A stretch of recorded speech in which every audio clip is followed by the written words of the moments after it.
How are you all doing today? You making it through January? Are we making it? Are we good? We're almost done with January. Can you believe it? Well, welcome back to A.P.E.X. This is our third week of A.P.E.X. events this semester. I am super excited about this week because it's not often that you have a speaker who just comes with such openness and generosity to share things that are actually going to just make your life better. So do you want to learn about how your memory can improve your life, how mindfulness can improve your life? Today is the day for you. You can see from his bio here on screen that he has a wide range. He has spoken all over the United States for thousands and thousands and thousands of people, and today he's here for you. So without further ado, ladies and gentlemen, please welcome to the stage Bob Kittell.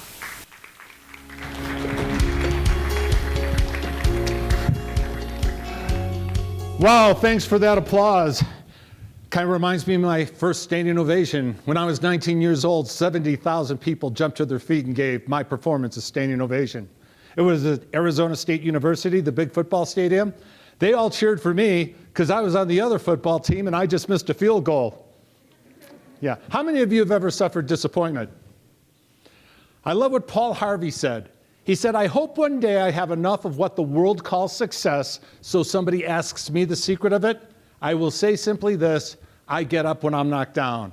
And boy, have I been knocked down a lot. In fact, it's kind of interesting. A lot of times people ask, well, why do you speak like this? I speak to a lot of schools for free. And they go, well, why would you do that? I said, well, it's kind of interesting. About 12 years ago, my doctor called me and told me the little tumor he took out of my chest had spread from somewhere else in my body. And he said, Bob, I'm really sorry to tell you this, but you've got less than a year to live. Now, he was wrong, but I didn't know that for 28 days. What would you do if you found out you had a year to live? Well, I learned gratitude already. I picked up my camera, I started filming. I said, kids, I just found out I got a year to live, and I want you to know I am grateful for every day of life I have with you. And then I got practical. I called the dentist and canceled my dentist appointment because I thought, I'm not going to go there anymore. And then my daughter at the time, this is her, this is Dolly. At the time, she was only 14 years old. She sits me down. She goes, Dad, I got to talk to you. I heard the news. I got to ask you a question. I go, what is it? Do you have life insurance? I go, yeah, why? Is there any chance we could get some money for some clothes? I mean, not today, but you know. Well, for 28 days, I lived with the news that it was all over. 28 days later, the Huntsman Cancer Center calls and says, Bob, we made a mistake. You're okay. I was grateful. Then I got practical. I got my dentist appointment back. And then I took my daughter shopping for clothes because I didn't want her to be sad that I wasn't going to die. But would that be a tough 28 days? Somebody once said, when you're in a hard place, you might be in the middle of your next inspirational story.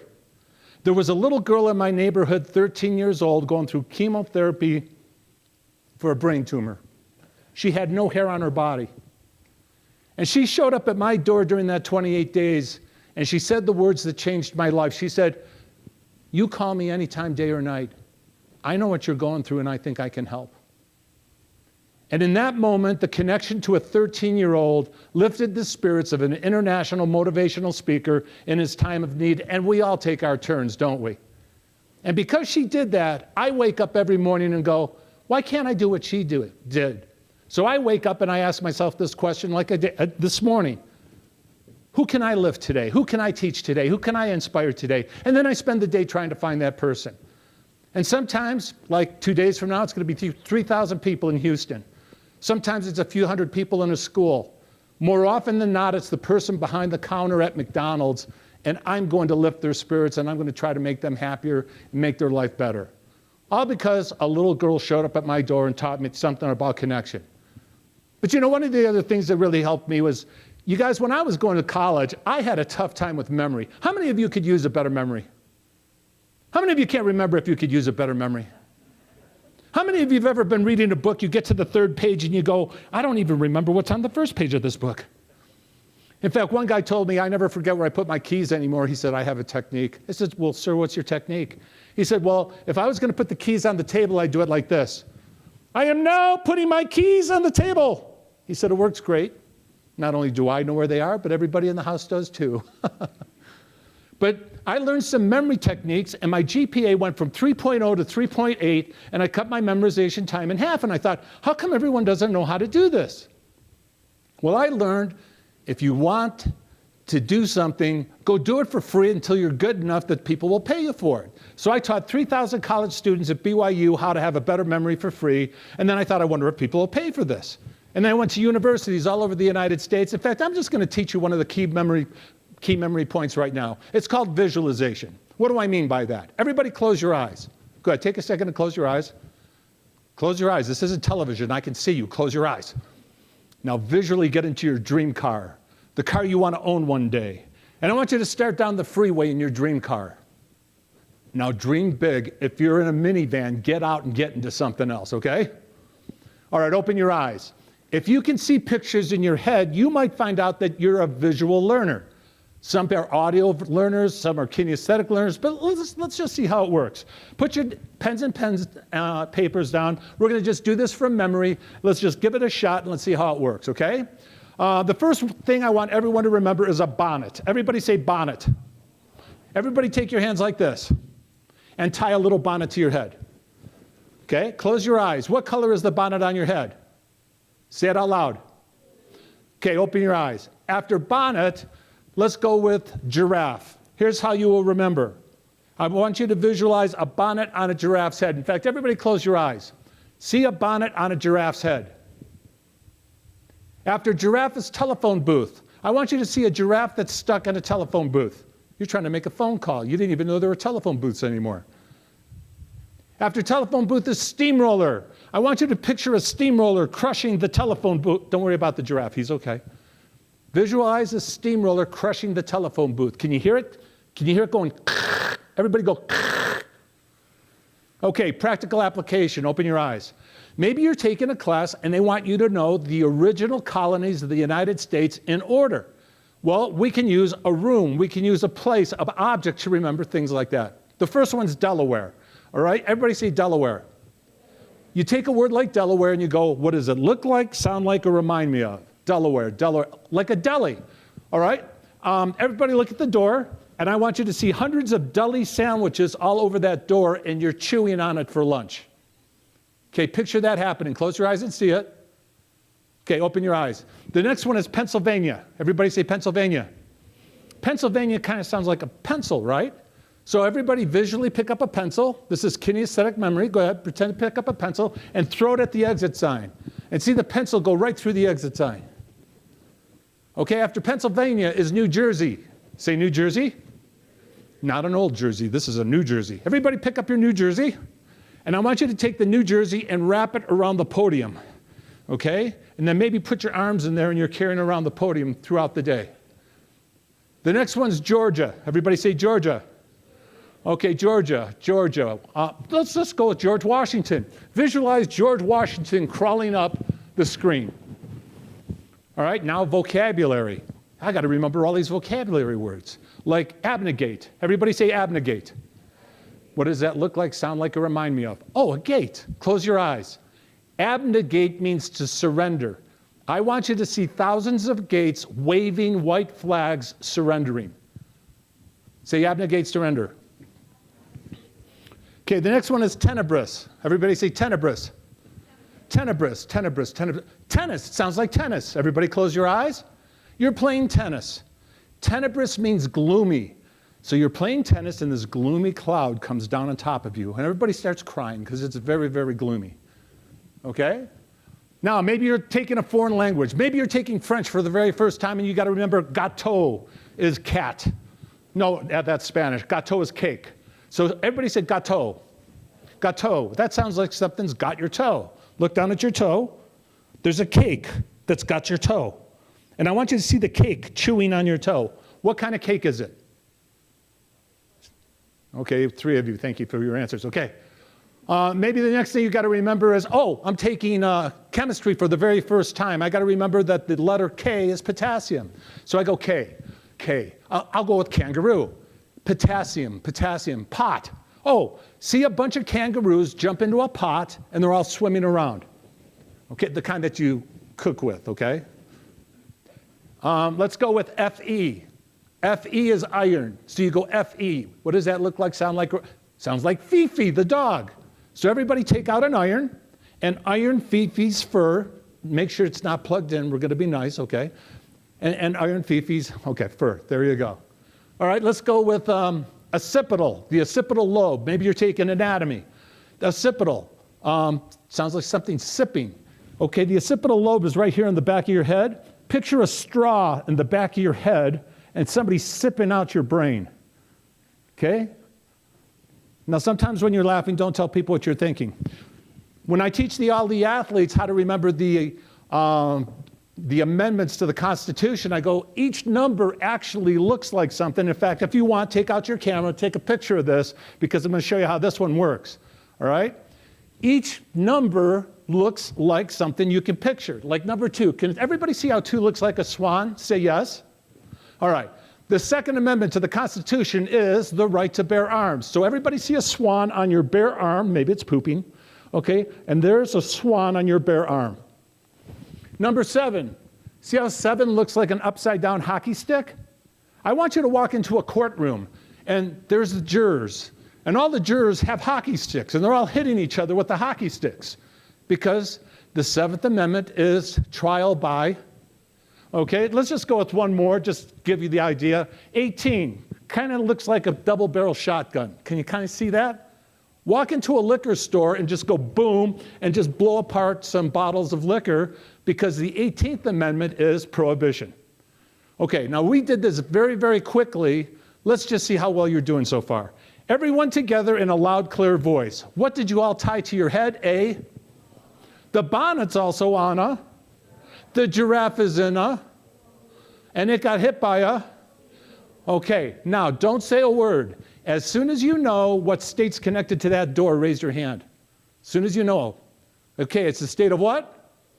Don't say a word. When you know what state's connected to the exit sign, raise your hand. It is the state of what? Okay, don't say a word. When you know what state is connected to this, raise your hand. It is the state of what? Okay, as soon as you know what state is connected to the screen, raise your hand. It is what? Okay, as soon as you know what the word abnegate means, raise your hand. Abnegate. Okay, now if you're not getting this right away, you might not be a visual learner or I'm going too fast, but abnegate means what? Okay, as soon as you know what tenebris is, raise your hand. Okay, it is what? Okay, Fe is, K is what? Gateau is what? Oh, the Second Amendment to the Constitution. 2 looks like a swan. It is the, 7 looks like a hockey stick. It is what? Okay, 18 looks like a shotgun. It's what? Give yourself a round of applause. You're doing really well so far. When I learned how to do this, I just thought, why doesn't everyone know how? By the way, I got to show you something. I put this in my slideshow. I'm throwing this from half court. Oh! This has nothing to do with anything, but isn't that cool? I just wanted to throw that in. Okay. So I hope you all took a picture of it, but I went ahead and memorized a couple of 100 quotes. And this is something I could not have done in a million years. I only got a 19 on my ACT.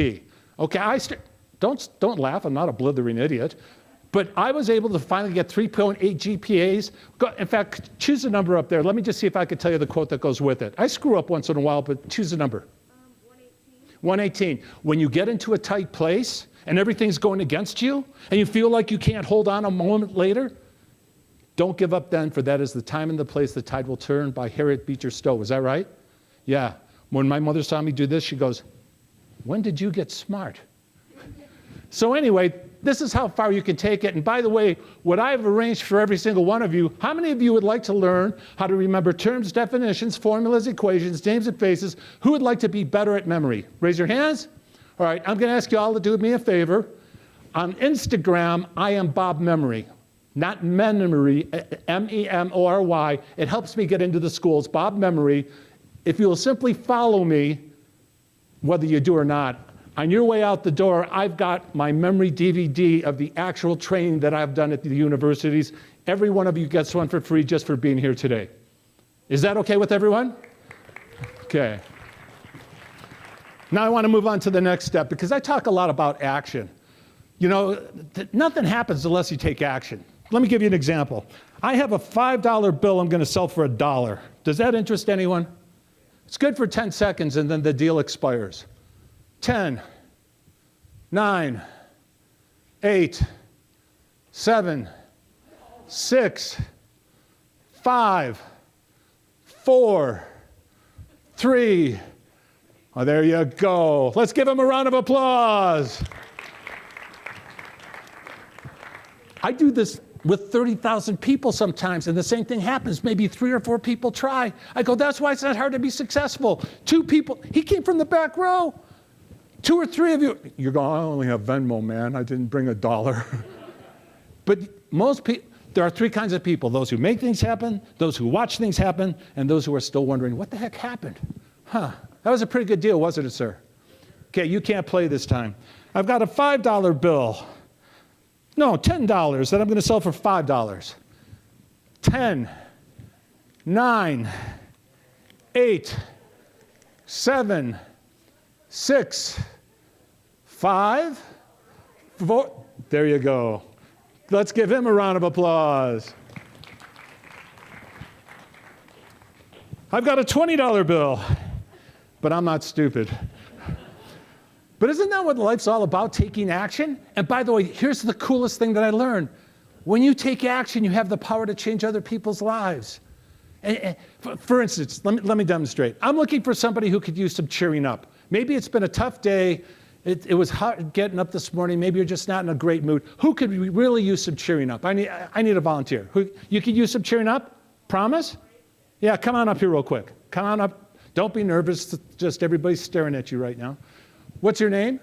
My name's Brenly. Brenly? Yeah. Brenly, I'm Bob, B-O-B. You can spell forward or backwards the same way. Come on up stage. Okay. Okay. So, Brenly could use some cheering up. Would you guys like to help me cheer her up? Yeah. Here's what we're going to do. On the count of 3, we're going to give Brenly a standing ovation. No, not just a normal ovation, a standing ovation. An ovation meant to cheer her up. An ovation to knock her socks off. An ovation where people outside are going, who's the famous rock star on that stage? Are you ready? 1, 2, 3, let's go!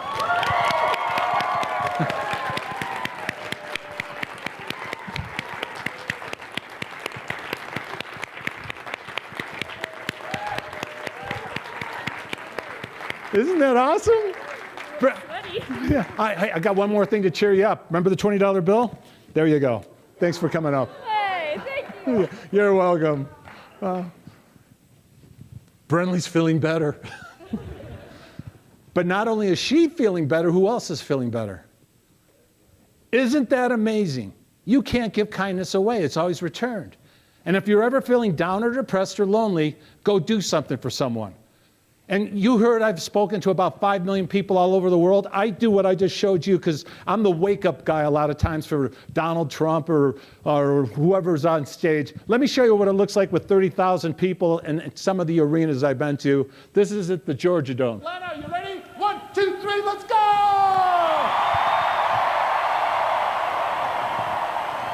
Hey, are you ready? 1, 2, 3, let's go!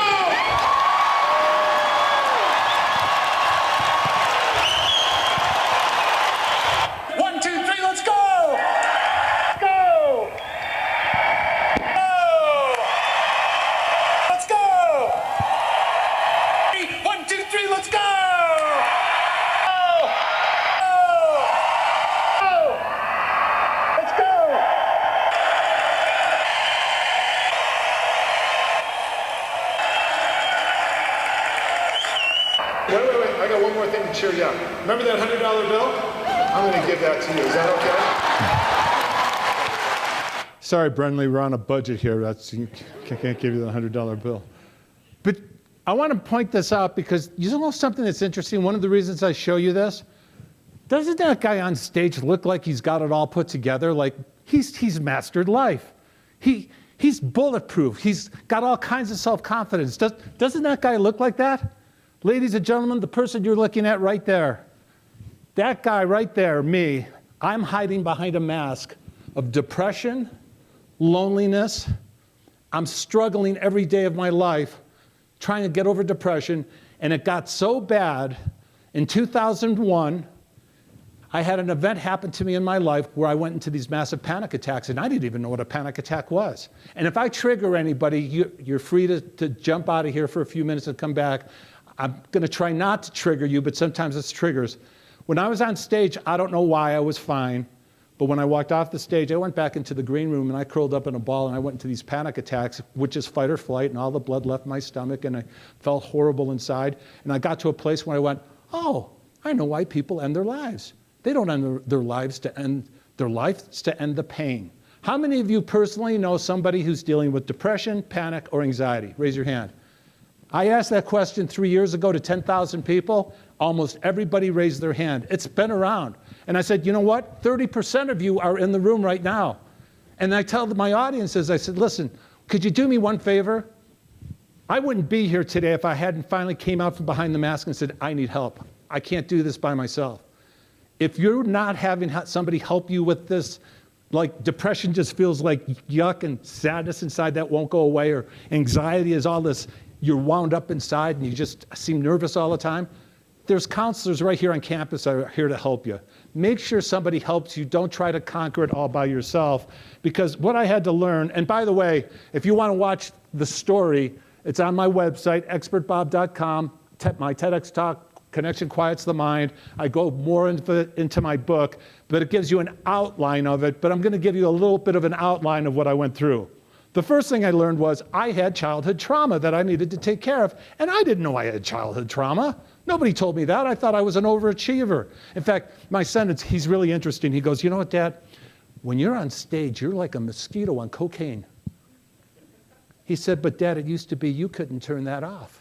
From the moment you woke up to the time you went to bed, you were, go, go, go, let's go. Okay, let's go, go, go. Dad, you couldn't sit still for 5 minutes. You just sat still with me for an hour talking calmly. Dad, you've completely changed what's going on. Are you on drugs? If you are, this is a really good one. But what happened was, and I'm going to show you what happened, and I didn't know that people change, I had to take care of my childhood traumas. Childhood traumas like my kindergarten teacher embarrassed me in front of the class. Bullies, parents who were just might have said something unkind. Nothing really, really bad. And there are really tough things that happen to people, but coaches, I had a coach who put I'm a loser on our helmets because we lost a game. But just to show you how healing a childhood trauma can work, here's just one example.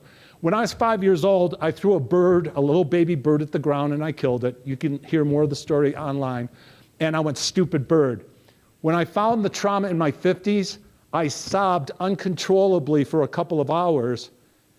And I was the guy in the neighborhood that everybody knew raises baby birds. In fact, when I was going through my trauma in 2000, back in 2010, I had 25 baby birds in my backyard, and I paid somebody $50 to $100 a day to take care of them when I was out of town speaking. A little obsessive? I didn't know what obsession was. When I healed the trauma, 3 years later, my daughter goes, hey, Dad, have you noticed for the last 6 years you don't raise baby birds anymore? That trauma was healed. And I found out we could heal childhood trauma. A trauma is a deeply distressing or disturbing event, and it hasn't been processed. It's been repressed. So after I healed all of my trauma, I got rid of my rage. I got rid of a lot of the sadness. Oh, by the way, depression, people tell you just get out of it. That's what your brain looks like in depression. It's like all the lights go out. With no depression, your brain's lit up. With depression, it's like it shuts down and you feel darkness and you feel some of these things. Okay? Once again, I'm just giving you an overview of what this looks like. Well, when I healed the childhood trauma, I still had anxiety. And I go, well, I'm a motivational speaker. I'm going to figure this out. And I learned all about positivity. And I found out I had a negative bias. No matter what was going on in my life, I would go, it would be better if. I was always complaining. It would be better if they upgraded me to first class. It'd be better if there were 40,000 people here instead. It'd be better if, well, I learned gratitude. No matter what's going on, my life rocks. You know why? Because it could be worse. Did you know you can rewire your brain? I didn't know that, but he taught me this, and so I practiced it. Every time I would go, it would be better if I caught myself and said, oh, it could be worse. Now, this is after you handle your childhood trauma, okay? We can't skip steps. I'm just showing you the progression of what happened. So, a few years ago, I'm down in Mexico. My friend's driving recklessly. He goes off an embankment at 70 miles an hour. We roll violently twice, and I'm laying there thinking I have a broken neck because I can't move my head at all. I got a big gash in the back of my head where a bar hit me. But I want you to listen to what I say. Here we go. Hello, everyone. I'm grateful. I just want you to know that. Just got my first car accident. Re-rolled twice. Great fun. Found out it wasn't a broken neck, but a broken clavicle. And my phone is bent a little bit. So then I get to the hospital in Mexico, and the x-ray machine didn't work. So they put me on a gurney and rolled me across the street to the other hospital. And why go around the curb when you can go over it, right? Then they noticed that the sun was in my eyes, and one of the guys actually put a towel over my face. And I said, don't do that. And I'm laughing. They'll think I'm dead. And right here, I'm pointing up, and I'm laughing uncontrollably. I go, guys, look, there's two vultures circling right over my head. This can't be a good sign. But I found out that day I had rewired my brain. I went from a negative to a positive output, and I also went from no gratitude to gratitude. But I found out it was a Band-Aid because I became the most positive, grateful, anxious person every single day. And then I found another Band-Aid called happiness. And some of you have seen the happiness advantage, and I thought, that's the answer. And oh, by the way, for a Band-Aid, there are a few things you can do to feel better, because sometimes I had another trauma just happen in the last few months. And every once in a while, there's a couple Band-Aids I know about that can make us feel a little bit better. Here's one of them. Everybody stand up for a second. Stand up, okay? And I want you to stand like you're Superman or Wonder Woman, like this. Because, you know, people that are depressed don't stand like this. They stand like this. Or put your arms over your head like this, like you just won a world record. Studies have shown that if you hold what's called a power pose for 10 minutes before you interview for a job, you will have more confidence. Now, don't do it in the, foyer where everybody can see it, because that'll look kind of silly. Okay. Another thing you could do, everybody sit down, is smiling. I don't know what it is. You could be in a bad mood, but if you smile, everybody just put a smile on your face. Go ahead. Just look at the person next to you and smile at them. Just go look. Your brain, for whatever reason, is going, something must be going on out there because, and it releases neurotransmitters that make us feel better. But here's my favorite one. I learned this from Loretta LaRouche from Harvard University. She said, we need a good laugh every single day. She goes, now a cynical person goes, oh, well, you want me to laugh? No, a belly laugh, like a Santa Claus laugh. So everybody grab your belly. If you don't have one, grab your neighbor's belly. Use whatever you got. But just for 15 seconds, we are going to do a belly laugh together. Are you ready? Begin.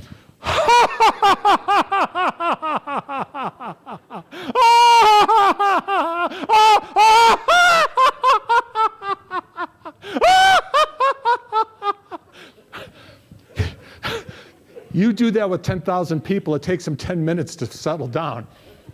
But if you participated, there's a little Band-Aid and you just feel a little bit better, okay? But I found out it was a Band-Aid. You know how you find out something's a Band-Aid? Because it doesn't last. So none of these things were lasting. And then I learned all about connection. And this is a great book. When I spoke for the Air Force, they'd all read this. They understand it. Connection. Connection is so important. He says, Bob, your addiction is busy. You got to stay busy or you go nuts. Other people's addiction is golf or exercise or liquor or whatever. They're doing something to try to push away the pain. He said, then you tried reframing, which is taking a negative to a positive. Then you tried service. Oh, service. Bob, you thought if I serve enough people, I'm going to feel better. If you are serving other people to feel better, you're going to burn out if you haven't already. And we see that all over the place, especially in this state. People are very busy, but they're all pushing away the pain. So I said, so what do you got? Because that's how I used to talk all the time. He goes, I'm going to teach you how to get connected to yourself, connected to others, connected to nature, and you will quiet down. And this is part of it. He started with the power of pause.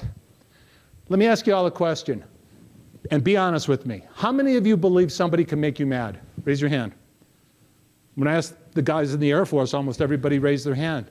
I asked all the counselors in the state of Utah that same question. Not one counselor raised their hand. No one makes you mad. You're trying to blame somebody out there for how you feel inside. You're triggered. It's like the little boy who says to his mother, Mommy, where are all the stupid idiot drivers today? They only come out when your father's driving. Two people see the exact same thing. One person's triggered, one person's not. One guy said, my wife makes me so mad. Really? Well, why don't we give her a remote control because she's controlling your life? No, if you feel anger, if you learn this one thing, your whole life's going to change. If there's an upset going on inside of you, it's nobody's fault out there. It's coming from inside. And I had to heal the triggers inside. That's getting connected with myself. Okay? Oh, by the way, I learned anger's bad. Anybody learn anger's bad? Did you know that anger, and any psychology majors in here? Okay? Anger is a secondary emotion covering pain, right? So if somebody's ticked off, they're telling me, oh, they're in pain. Guys, that changed the whole world for me. I already healed my triggers, so people can't make me mad. I had a girl slash all my tires on my car, and I told her mother, our job is just to love her. Something's going on inside of her. It's not her fault. Something's going on, and something traumatic did happen to her. So let me show you how this works. A couple years ago, I got into a cab up in Canada with a friend of mine who's known me for 15 years, and I told the guy where we were going, and the guy hit the gas like we were in the Daytona 500. You know how some cab drivers are, right? He goes squealing out of there, and we go ripping down the middle of the street, and I go, sir, I was in a rollover last year. Any chance we could go a little bit slower? He got triggered. He slammed on the brakes in the middle of the street, smacked his hands on the steering wheel, and said this, hey, it's been a year, you should be over it. My friend backs up like this. And I lean forward like this because I go, he just told me he's in pain. And I listened. And I let him scream at me. And I listened. Now, if somebody's swinging their arms at you or trying to hit you, obviously you want to be safe, but he's yelling at me. When he got through yelling, I said, is there more? Yeah, there's more. And he yelled some more. And then he did this. And watch for this, you guys. He went like this.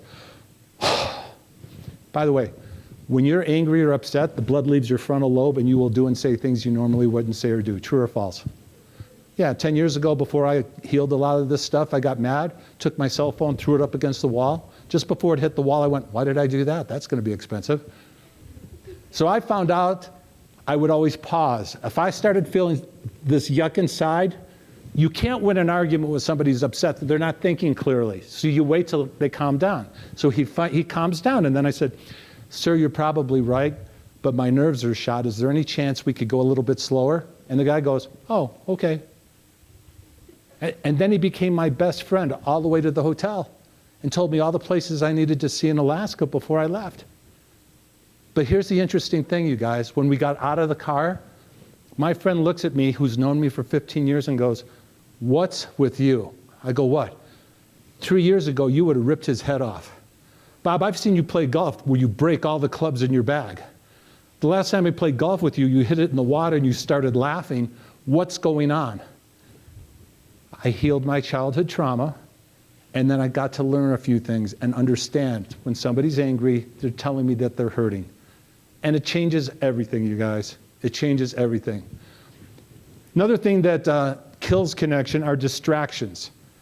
I had a daughter who's dealing with depression, and one day she just brought something to my attention about 4 or 5 years ago. And I'm going to, by the way, if you go to my website, I've got all these 1 Minute with Bobs on my Instagram. I want you to listen to what my daughter reveals to me. I'm here with my daughter Anna, and this morning at breakfast, she showed me what she just got. What did you just get? I got a flip phone. phone. She has a flip phone. Why did you get a flip phone? Because my smartphone was depressing me and I didn't like how it was affecting me. Because it just made me anxious and I was addicted to it. And so I went back to my flip phone because it makes life simpler. And does it feel better? Much better. Love it. There's a professor from the University of... So anyway, she brought it to my attention 4 or 5 years ago, and when I started speaking in the schools about it, everybody thought I was an idiot, I was nuts. The counselors didn't believe it. They said, oh, that's anecdotal. How many of you have heard that maybe that smartphone's not good for you? Raise your hands. Yeah, all the kids in the schools will raise their hands too, and they all have their smartphones. And this article, I found this years ago. Screen time is making kids moody, crazy, and lazy. How many of you think that might be true? Yeah, and there's actually a test you can see that if you're addicted or not. This is one of the ways to quiet our mind down. Here's another one. This is interesting. 69% of parents, and when I get to this part of the presentation, especially with kids in a school, I'll say, it's not your parents' fault. They're addicted to it too. And you can learn about how addiction works. It's called a variable reward, intermittent variable reward. You don't see something, you don't see something. Oh, I like that. Nothing, nothing, nothing, nothing. Oh, I like that. That's why slot machines can addict you. That's how dopamine works. But I have one of the kids volunteer and I go, I want to just show you something. Okay? In fact, I need a volunteer, somebody really close. Volunteer. Okay. I want you to walk up on the stage. I'm your dad, and you want to tell me something really cool today that happened, okay? And I want you to be a little bit persistent, okay? Oh my gosh, guess what happened today? Yeah, cool, hold on. Listen, at school today, one of my friends came up to me. Wow. And she was telling me about her class. Oh my gosh. gosh. There's a really cool. Huh. There's a really cool. All right. How does this make you feel? Not very good. Yeah. Yeah, a lot of girls in schools will actually say, this is making me feel sad. A couple of the guys said, feels like I want to hit you. Okay? Take 2, do it again. Hey, I have something cool I want to tell you. Oh, what? What's up? Oh my gosh, at school today, my friend told me that there's a really cool program that I can get into. What do you think about that? What's the program? Let's see. Okay, but does this feel different? Yeah. Okay, you know why? Because the most important person on the planet is the one who's right in front of you. And that changes everything. And that's how he started teaching me how to get connected to other people. He says, Bob, look people in the eye when you're talking to them.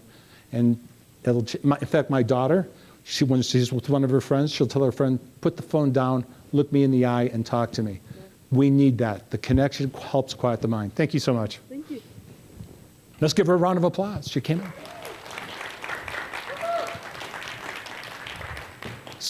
When I show that to parents, there are parents that go, I do that all the time. And some of you might be going, I do that all the time. The most important person on the planet is the one who's right in front of you. By the way, blue light. Who's heard about blue light? Okay, once again, a few years ago, nobody did. I'm speaking to all these drone pilots for the United States Air Force. I go, you guys are looking at a screen all day. They all ended up going out at least getting blue light blocking glasses because it changes your brain. You can read a lot more about that. I mean, we could spend 3 hours on that all by ourselves. I'm just giving you some awareness. Here's another connection exercise. He says, Bob, let me teach you another way to connect to other people. I'm going to teach you how to connect to others quickly. And it's by learning how to listen. Question, how many of you have noticed that when somebody's talking to you, you're already thinking about what you're going to say next?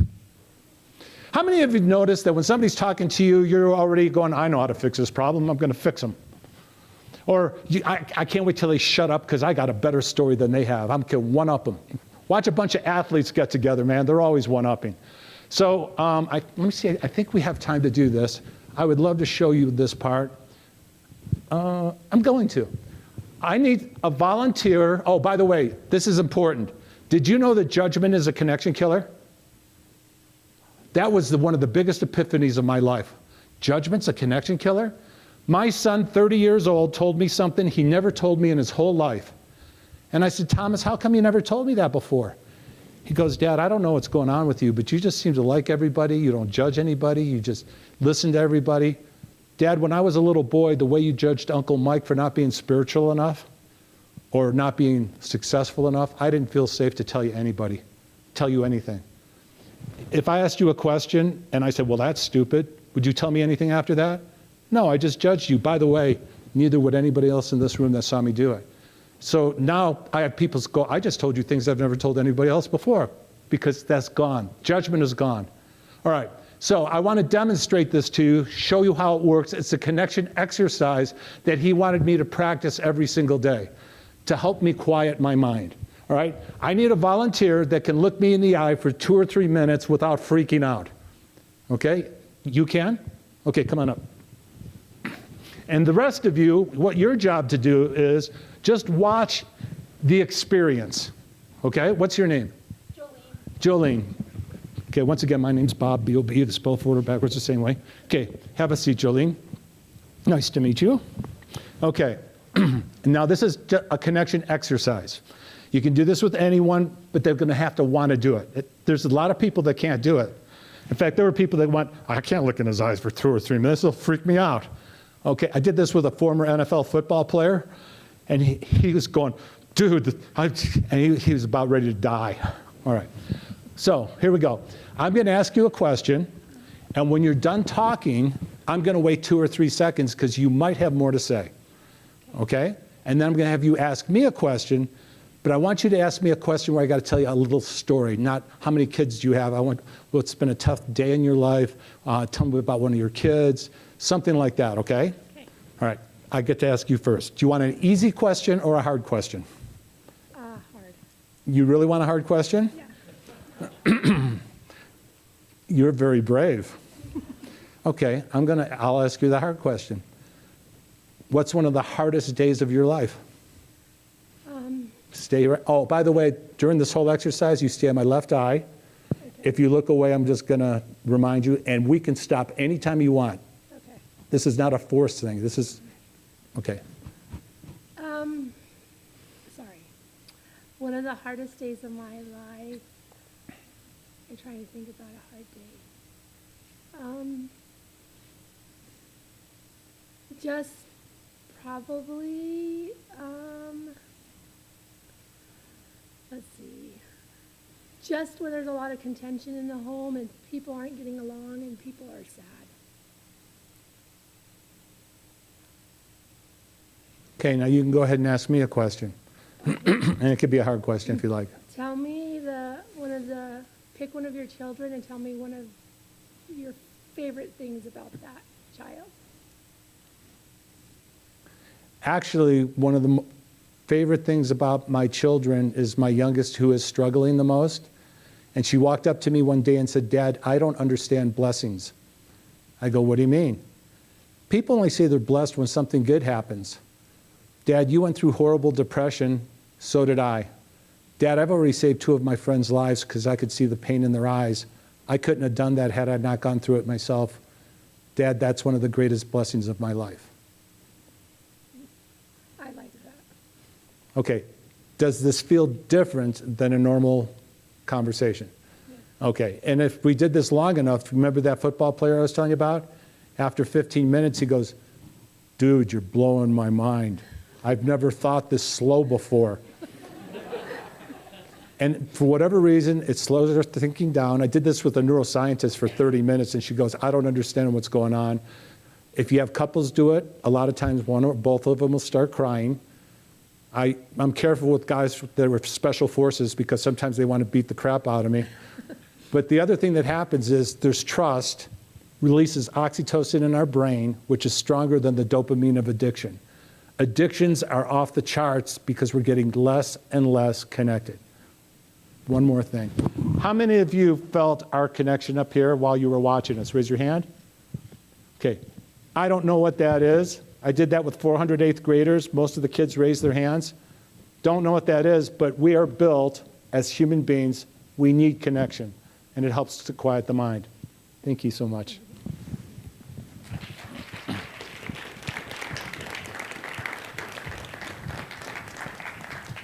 So when I did this, when I learned how to connect, because he says, Bob, he says, when you meet somebody for the first time, like if we're going to lunch for the first time, I'm going to say, I'm working on my anxiety. I'm going to be looking you in the eye most of the time while we're talking. If it freaks you out, let me know, because for some people it does, and I'll stop. And almost everybody let me. But he says, Bob, I want you to have a 30-minute discussion looking somebody in the eye who you think is your superior and your inferior. I was in Hawaii. I was introduced to the president of New York Life. Big, beautiful office. And this guy was really cool. And I told him, I'm working on my anxiety. Could we have a 30-minute talk where I just look you in the eye the whole time? He said, okay. And he did. Then I walked out onto the street and I saw a homeless vet. And I sat down and I said, I'm working on my anxiety. My coach wants me to look somebody in the eye for 30 minutes and talk to them. Can I do that with you? And he said, sure. And I did. And then I called my coach and he says, Bob, what did you learn? I said, I learned there is nobody superior or inferior. I learned that everybody's made of some divinity. I mean, I don't know what the heck it is. I don't know what's going on, but I could see it in myself too. Now, why didn't you just tell me? He said, you needed to see it for yourself. He says, Bob, do you know how many people, and there's a great book on this, the Arbinger Institute talks about, objectifying. You know, I've heard of objectifying by looking at women, just seeing them as an object.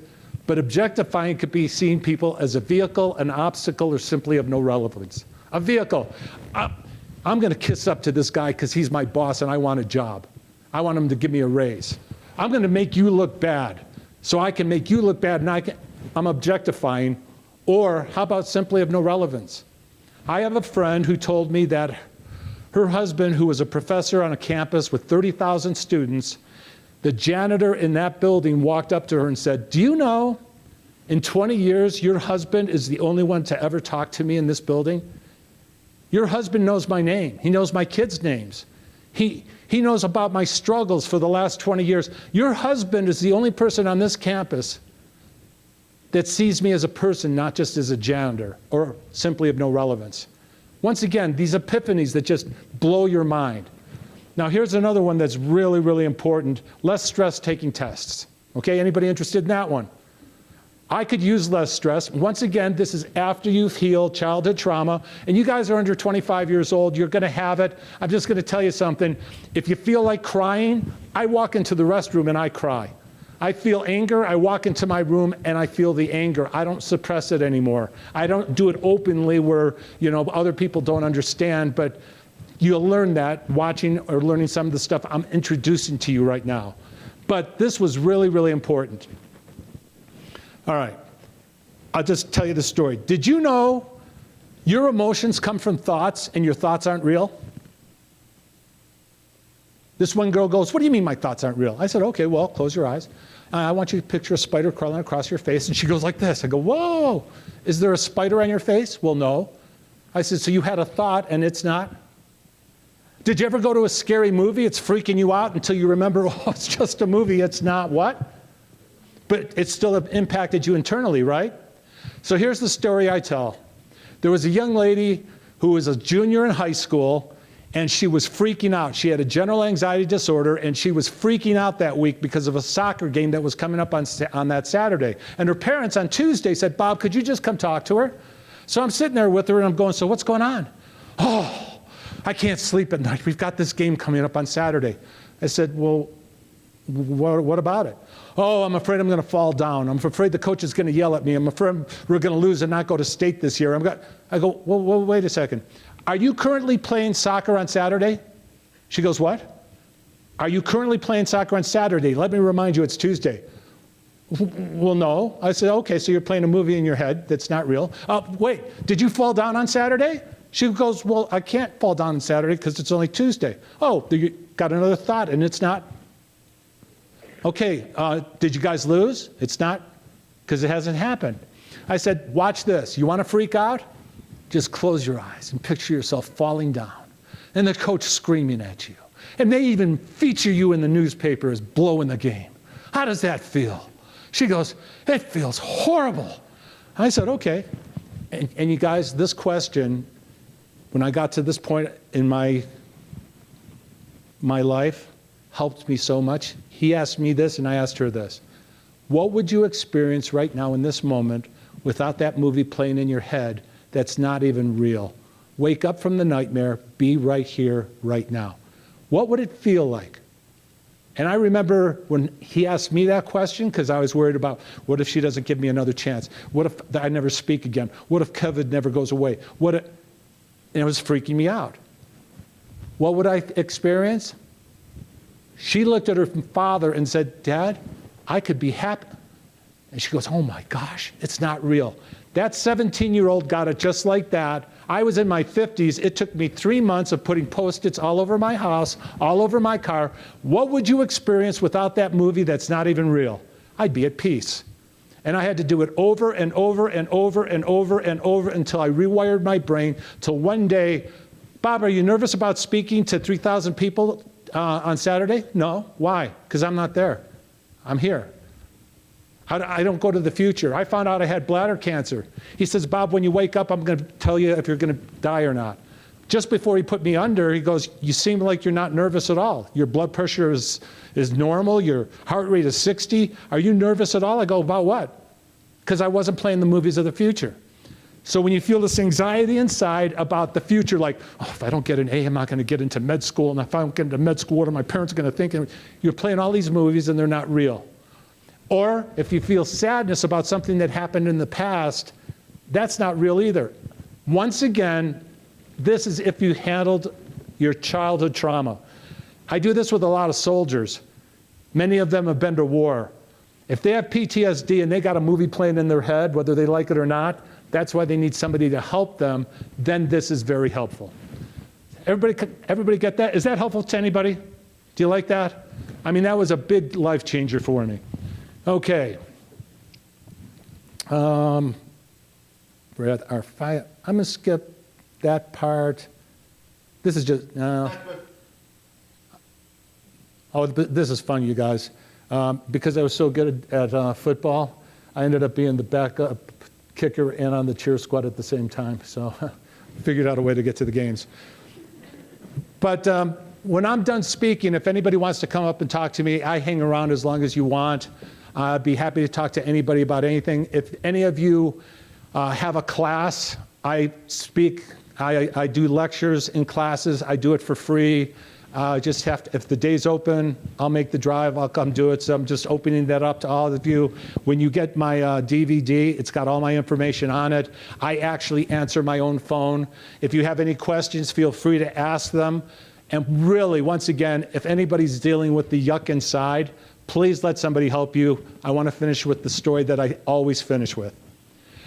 When I was going around the United States teaching all these college students how to memorize, it was going great, 6-figure income right out of college. I'm killing it.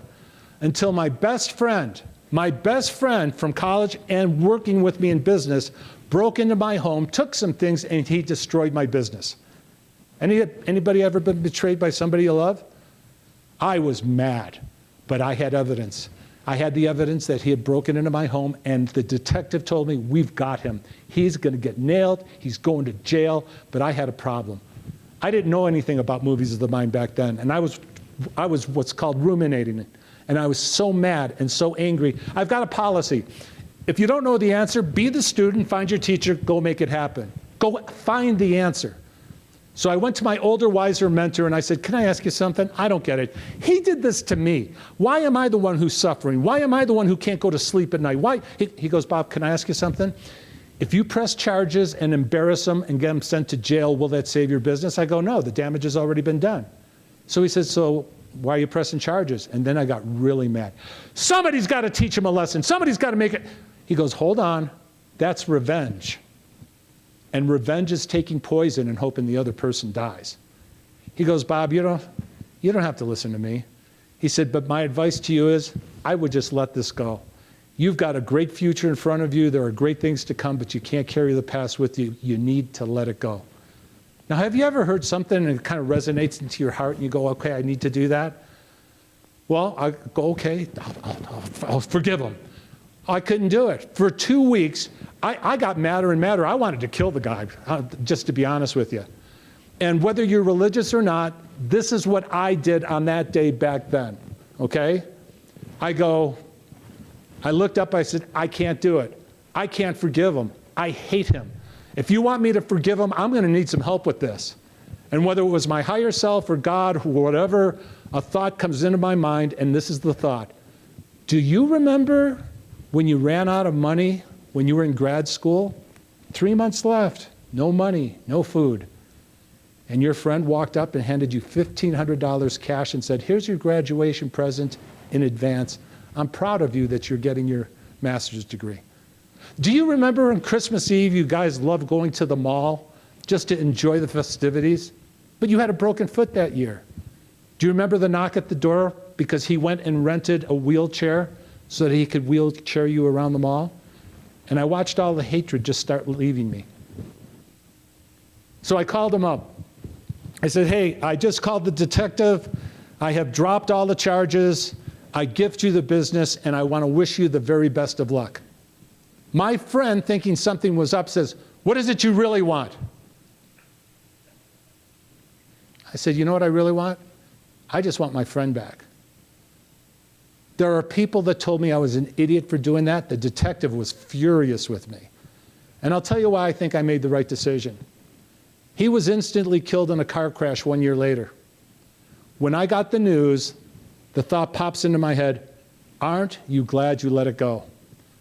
So wherever I speak, whether it's 30,000 or 10 people, I go, maybe that's the message somebody in here needed to hear.